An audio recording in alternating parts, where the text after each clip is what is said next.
Hello guys, ഇന്ന് നമ്മൾ ചെയ്യാൻ പോകുന്ന ഒരു അൺബോക്സിങ് വീഡിയോ ആണ്. പ്രൊഡക്റ്റ് എന്ന് പറയുന്നത് ബോയ M1 Pro എന്ന് പറയുന്നൊരു എക്സ്റ്റേണൽ മൈക്കാണ്. ഇതാണ് പ്രൊഡക്റ്റ് വരുന്നത്. അപ്പോൾ നമുക്കിനി ഇത് അൺബോക്സ് ചെയ്ത് നോക്കാം. ഇതിനകത്ത് എന്തൊക്കെയാണുള്ളതെന്നും എങ്ങനെയാണ് ഇതിൻ്റെ സെറ്റപ്പ് എന്നും നോക്കാം.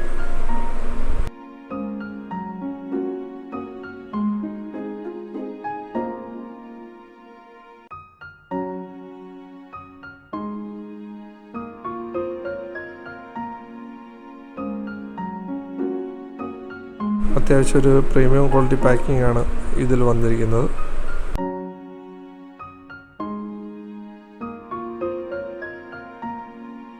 നമുക്ക് ബോക്സിനുള്ളിലെ കണ്ടൻസ് എന്തൊക്കെയാണെന്ന് നോക്കാം. ഇതൊരു യൂസർ മാനുവലാണ്. ഇതിലെങ്ങനെയാണ് അത് യൂസ് ചെയ്യണമെന്നും പിന്നെ അതിൻ്റെ സെറ്റപ്പും കാര്യങ്ങളും എല്ലാം അതിൽ പറഞ്ഞിട്ടുണ്ട്. സ്വിച്ചിൻ്റെ കൺട്രോളും കാര്യങ്ങളെല്ലാം അത് പറഞ്ഞിട്ടുണ്ട്. അതെല്ലാം നിങ്ങൾ വാങ്ങുമ്പോൾ ഒന്ന് വായിച്ച് നോക്കുക.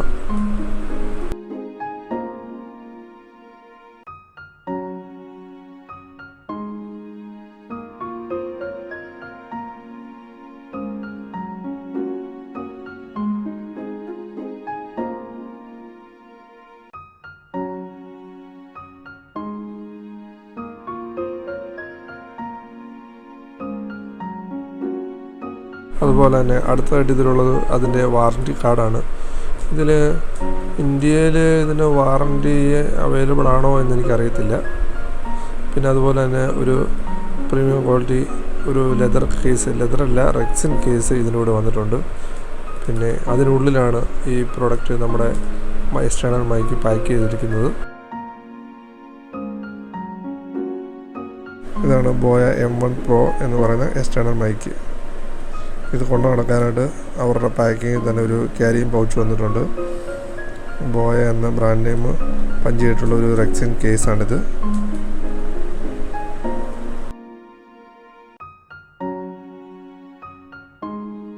അതുപോലെ തന്നെ ഇതിൻ്റെ കൂടെ വന്നേക്കുന്ന മറ്റൊരു ആക്സസറിയാണിത്. ഇതിൽ 3.5mm ജാക്കിനെ നമുക്ക് കൺവേർട്ട് ചെയ്ത് ആംപ്ലിഫയറിലും മറ്റും യൂസ് ചെയ്യാവുന്ന ടൈപ്പിൽ ഉള്ളൊരു അഡാപ്റ്റർ പിന്നാണ് വന്നേക്കുന്നത്. ഇതാണ് പിന്നെ അതിൻ്റെ ബാക്ക് സൈഡ് നമുക്ക് 3.5 പ്ലഗ് ചെയ്യാനുള്ളൊരു ഹോളുണ്ട്. നമുക്കത് വഴി കണക്ട് ചെയ്ത് മറ്റേ ആംപ്ലിഫയറിൽ യൂസ് ചെയ്യാം. അതുപോലെ തന്നെ വിൻഡ് നോയ്സ് ക്യാൻസൽ ചെയ്യാനുള്ളൊരു സ്പോഞ്ച് ഇതിലൂടെ വന്നിട്ടുണ്ട്. ഇനി നമ്മുടെ മെയിൻ പ്രോഡക്റ്റായ ബോയ M1 Pro നമുക്കൊന്ന് ചെക്ക് ചെയ്യാം. ഇതാണ് അതിൻ്റെ ഇൻപുട്ട് മൈക്ക് റിസീവർ. ഇത് അതിൻ്റെ ഒരു പവർ ബാക്കപ്പ് യൂണിറ്റാണ്. നമുക്കിത് കമ്പ്യൂട്ടറിലും മറ്റ് ഡിവൈസിലും യൂസ് ചെയ്യുമ്പോഴത്തേക്കും ഇതിനൊരു എക്സ്റ്റേണൽ പവർ ആവശ്യമായിട്ട് വേണ്ടിയതുണ്ട്. അതിനുള്ള ഒരു ബാറ്ററി ബാക്കപ്പ് യൂണിറ്റാണിത്. അതുപോലെ തന്നെ നമുക്കിത് സ്മാർട്ട് ഫോൺ യൂസ് ചെയ്യുമ്പോൾ നമുക്കത് ടേൺ ഓഫ് ചെയ്ത് യൂസ് ചെയ്യാം. മൊത്തം ലെങ്ത് വരുന്നത് 6 മീറ്ററാണ് ഇതിൻ്റെ കേബിൾ ലെങ്ത് വരുന്നത്. 3.5mm ഒരു പ്ലഗ് ഇൻ പിന്നുണ്ട്. നമുക്കിതിങ്ങനെ യൂസ് ചെയ്ത് കണക്ട് ചെയ്ത് ആംപ്ലിഫയറിലും മറ്റ് ഡിവൈസുകളിലും നമുക്കിത് യൂസ് ചെയ്യാൻ പറ്റും. ഇനി നമുക്കിതിൽ wind noise cancelling sponge set ചെയ്യാം. ഇതിൻ്റെ ഒരു ഗുണമെന്ന് പറയുന്നത് നമ്മൾ പുറത്തൊക്കെ പോയി നിന്ന് വീഡിയോ ഷൂട്ട് ചെയ്യുമ്പോഴത്തേക്കും എക്സ്റ്റേണലിൽ നിന്നുള്ള വിൻഡ് നോയ്സ് നമുക്ക് മാക്സിമം കട്ട് ഓഫ് ചെയ്യാനായിട്ട് ഈ സ്പോഞ്ച് വഴി സാധിക്കുന്നു. അതാണ് ഇതിൻ്റെ മെയിൻ ഒരു ബെനിഫിറ്റ് എന്ന് പറയുന്നത് തന്നെ.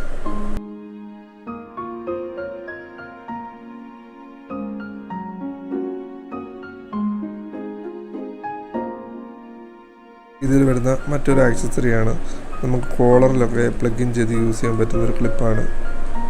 അത് നമുക്കിതിൽ സെറ്റ് ചെയ്യാം.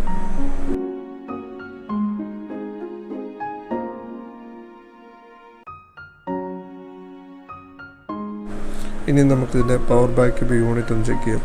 ഇതിൽ മെയിൻലി വരുന്നത് 2 സ്വിച്ചസാണ്. ഒന്ന് ഇതിൻ്റെ പവർ ബാക്കപ്പ് ഓൺ ആക്കാനും ഓഫ് ആക്കാനുമായിട്ടുള്ള ഒരു സ്വിച്ച്. രണ്ടെന്ന് പറയുന്നത് ഇതിൻ്റെ സൗണ്ട്, നമുക്ക് ഇതിലെ സൗണ്ട് എത്രത്തോളം റെക്കോർഡ് ആകണം എന്ന് കൺട്രോൾ ചെയ്യാനുള്ള സ്വിച്ചാണ്. ഇത് 0 dBയിലും -10 dBയിലും അത് ചേഞ്ച് ചെയ്ത് നമുക്ക് റെക്കോർഡ് ചെയ്യാനുള്ളൊരു സ്വിച്ചും ഇതിലുണ്ട്. ഇത്രയും നേരം ഇതിൻ്റെ വോയിസ് റെക്കോർഡ് ചെയ്തുകൊണ്ടിരുന്നത് ഞാൻ 0 dBയിലിട്ടായിരുന്നു. ഇനി ഞാനിത് -10 dBയിലോട്ട് ചേഞ്ച് ചെയ്യാൻ പോവാണ്. ഇപ്പോൾ നിങ്ങൾ കേട്ടുകൊണ്ടിരിക്കുന്നത് ഞാൻ -10 dBയിലിട്ട് റെക്കോർഡ് ചെയ്തുകൊണ്ടിരിക്കുന്ന സൗണ്ടാണ് കേട്ടുകൊണ്ടിരിക്കുന്നത്. ഇപ്പോൾ നിങ്ങൾക്ക് ഇതിൻ്റെ സൗണ്ട് ക്ലാരിറ്റിയിലുള്ള വ്യത്യാസം മനസ്സിലാവും. മാക്സിമം നമുക്ക് പുറമേ നിന്നുള്ള ബാക്ക്ഗ്രൗണ്ട് മ്യൂസിക്കുകൾ, background noise maximum cut off ചെയ്തുകൊണ്ടാണ് ഇപ്പോൾ ഇത് റെക്കോർഡ് ചെയ്തുകൊണ്ടിരിക്കുന്നത്. ഇതാണ് ഇതിനുള്ളിൽ വരുന്ന ബാറ്ററി എന്ന് പറയുന്നത്.